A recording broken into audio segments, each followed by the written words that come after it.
I see Ferrari has had, from my perspective of knowing you, that you've had kind of two phases thus far in terms of your evolution as a musical artist. That's how I feel, right?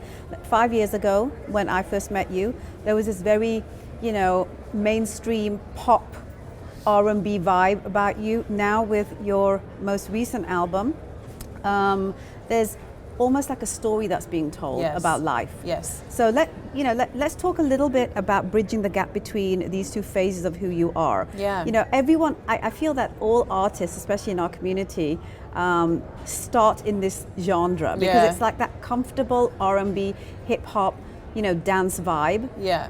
But, at some point we have to establish from this vibe, who are we as a signature musical artist? And I feel you've done that with this new album. So can we talk about that a little bit? So you were exactly right. Like that's exactly where I was. Mainstream pop with a little bit of hip hop and stuff. And that was definitely a period where I was still kind of figuring out who I am, what I wanted to do. That's really where the music industry was at that time. So I think it's easy to start there because that's all you hear. And that's what you think people want to hear. Absolutely. So you start there but it gets... So, and the other thing is, Ferrari, it's almost like a sense of, well, people already like this. Yes. I'm not too sure where I need to be. Yeah. So let's let people like me. Yeah. Until you establish, exactly, that they're going to like you because you really have something that is your own. Yeah. That they can be a part of. Am I right when I say that? Yes, absolutely. But the other thing is too is when you're just starting and you try to do something too different, they kind of reject that because you haven't established who you are. You haven't established yourself as an artist to be able to pull something off that was unique. Because with Dance the Night Away, we had all the Indian instruments in there, we had the little Hindi interlude, and that's what I really liked about it. But it also had those dance elements that fit into mainstream radio. But when we went to mainstream radio, they were like, this is too different. That's interesting. Which was very disappointing because I was like, oh, this is all I want to do. And so it wasn't until your event, actually, that I felt it was accepted and embraced. And talking about my family, my parents came, and that was the first time. After that is when they started supporting me in this music thing. Girlfriend. Honestly, that makes me so happy. It's why I do what I do. It was a complete turning point.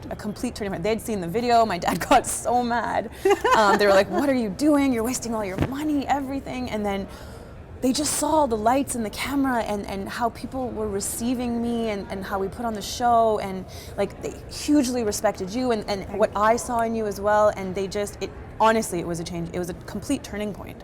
So let's talk about this album. Yeah, so the name. Tell me the name. No Fear, Just Play. I love it, and I wanted to hear it from your lips. Tell me why you named it that. It's No Fear, Just Play is everything we just talked about. It was about me getting up off of my butt, despite everybody who was saying no, don't do it, and having the courage to do it anyways. In spite of my family not being supportive and some friends being like, yeah, okay, whatever, sure, do this music thing, And they all knew I could sing, and everybody from when I was a kid, they're like, you have a great, very powerful voice, sing in mosque, and that's cool, right. but not as a hobby. So when I was writing these songs with my co-writer, and I was picking out the ones that we were going to put on this album, and I was looking at the theme of everything, and not even just the theme of the songs, but more the theme of me and my life and my journey from starting to here. It just, I don't know, it just popped into my head, and I'm like, this just makes so much sense. Did you feel that the writing experience of this particular album was cathartic for you? Did you feel that you needed to put pen to paper, and voice and music and all of that in order to just get that journey out, so that you can almost feel, okay, I've liberated myself from all of what I've experienced that's gotten me to where I am, which of course you're thankful for, but it's time to move on. Sometimes you need to be able to move to a different, higher place of expression. And do you feel that maybe perhaps, because I feel that this album, and I want to know if I'm right in what I'm feeling, I feel this album was really cathartic. It was very therapeutic for you. And I feel that it has huge universal messaging that could be therapeutic for anyone that's going through anything, because Yeah. it's all about how you envisage what those words mean. Yeah. Right? Yeah. 2 songs in particular, Perfect Shadow and Take Me As I Am. Those, exactly what you just described. It was just like, it was an outpouring of everything I had been repressing emotionally with going through this industry and the struggles and the things that beat you down and the lack of confidence and how you have to keep your head up. And on one hand, people want to tell you who to be, and on the other hand, they tell you you need to know who you are, and then they tell you what you want, and then they tell you you don't know what you want. And the struggle and the conflict and the turmoil and all of that, really, those are the 2 songs that outline that. And then the other ones, like I fell in love with. My co-writer and I had such a great chemistry. Even with him, like we wrote over 30 songs, really trying to find which ones suited me, suited what I wanted to say. And it, towards the end of it, really refined that I want to be a storyteller. I want to be a storyteller with my voice. And is that why you have 6 languages that you can reach into to be able to tell that story? Yeah, and I can't wait till I find the right people to bring that project to life. The multiple languages and really like having established myself to such an extent where I can do something that mixes different cultural influences musically, and having the right producer and the co-writers and stuff to do that. I'm feeling like a Nelly Furtado vibe there. Yeah. Almost. Maybe like a true eclecticism and experimentation of, musical art forms. Yeah. Right? She's great at that. Nelly Furtado, Timbaland, but then meets Sia. Right. Like Sia's one of my favorite songwriters right now because she just bleeds in front of you. Yeah.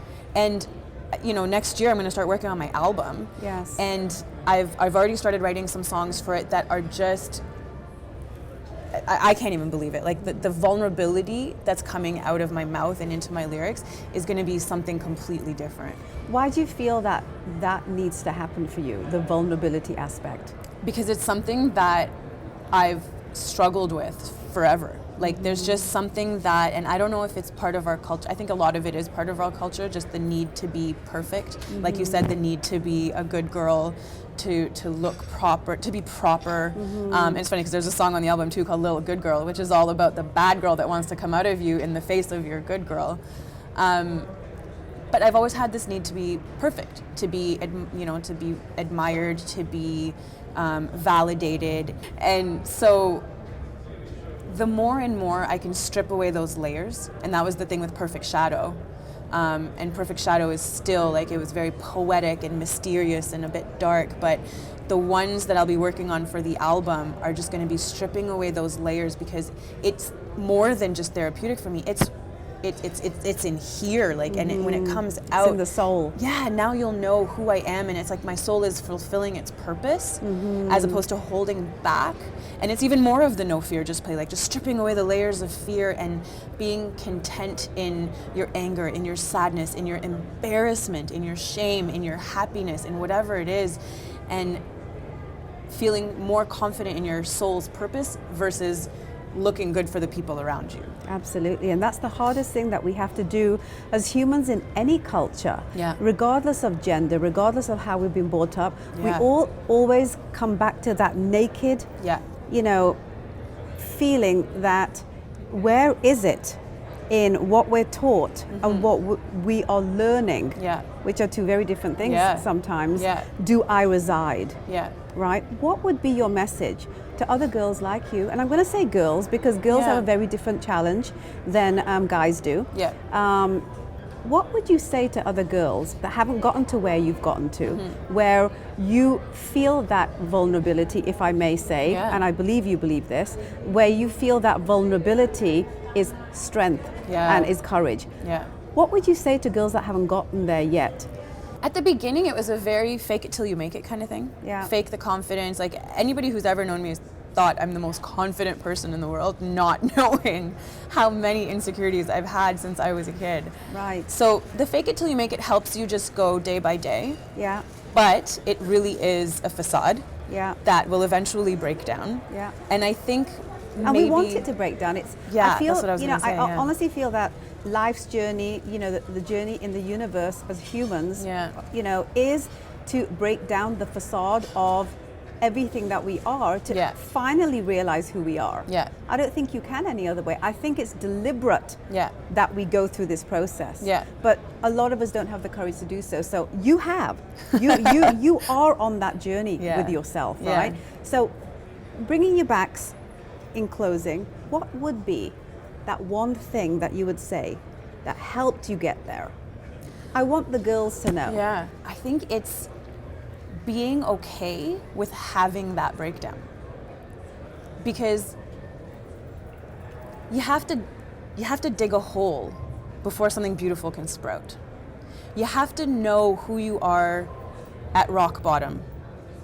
You have to feel who you are when you have nothing, when you feel you have nothing and there's nothing to lean on that can support you. You have to be naked and you'll fight it forever. Mm-hmm. And the fake it till you make it will help you fight it.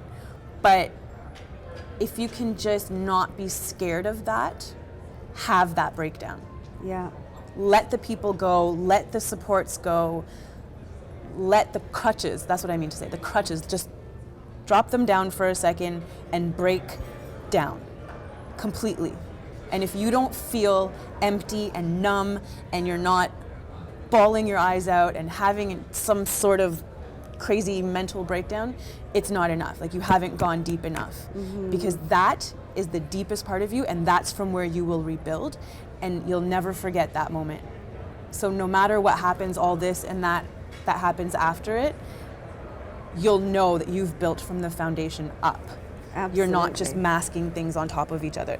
And I've never given that advice before. I've never actually said that, but I think it's just don't be afraid of that breakdown. Mm-hmm. And I can't wait to see that album that blossoms from your breakdown. Darling, it was an absolute pleasure. I want to thank you so much, because what you've done for us and the platform you've created for us is incredible. And we're so inspired by you, and to give us that kind of opportunity allows us to do what we do. I think that was probably one of the most pivotal points in my career. Oh my gosh. And not even just professionally, but personally. You know, sweetheart, this is the reason why I do what I do. It's because I know there's so much talent in our community and so much taboo surrounding our culture that there needs to be places where people like you, who have the ability to inspire generations, have somewhere where they can be, you know, given an opportunity to show people that it is really cool to be you, to be me. Yeah, absolutely. Thank you, my darling. Thank you. Let's keep doing this together. Absolutely.